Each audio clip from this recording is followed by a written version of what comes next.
বিএনপিকে প্রতিপক্ষ ভেবে জাতির ভিতরে কোন রকম অনৈক্য সৃষ্টি করা যাবে না। বিএনপি সামনে ক্ষমতায় আসতে পারে এই কথাটা মাথায় রেখে আমরা যা শুনি, আমাদের ঐক্যমত কমিশনে যেখানে বক্তব্য হয় ওখানে যা শুনি, সোশ্যাল মিডিয়ায় যা দেখি, তাতে মনে হয় যে একটা পক্ষ সুচতুর কৌশলে তৈরি হচ্ছে যাতে বিএনপি ক্ষমতায় আসতে না পারে। এর জন্য যা করতে হয় করবে, দেশে বিভক্তি হবে, বিভক্তি এসে আসবে, চেষ্টা করে যাচ্ছে। আমরা বিএনপি কখনো বলি নাই যে আমরা ক্ষমতায় যাব। বিএনপি 17-18 বছর আন্দোলন করেছে। এখানে বিএনপিগত নেতৃবৃন্দ আছেন, বিএনপি নেতৃবৃন্দ ছাড়াও বহু নেতৃবৃন্দ আছেন যারা নাকি জেলে গেছেন।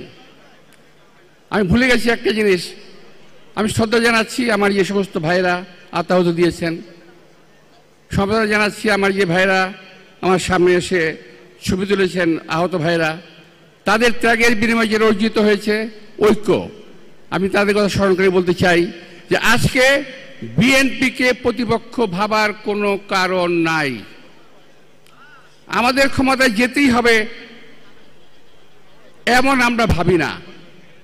আমরা জনগণের কথা বলতে ভাবি, আমরা জনগণের ভোটের কথা ভাবি। এটার জন্যই তো আমরা আন্দোলন করেছি 17 বছর।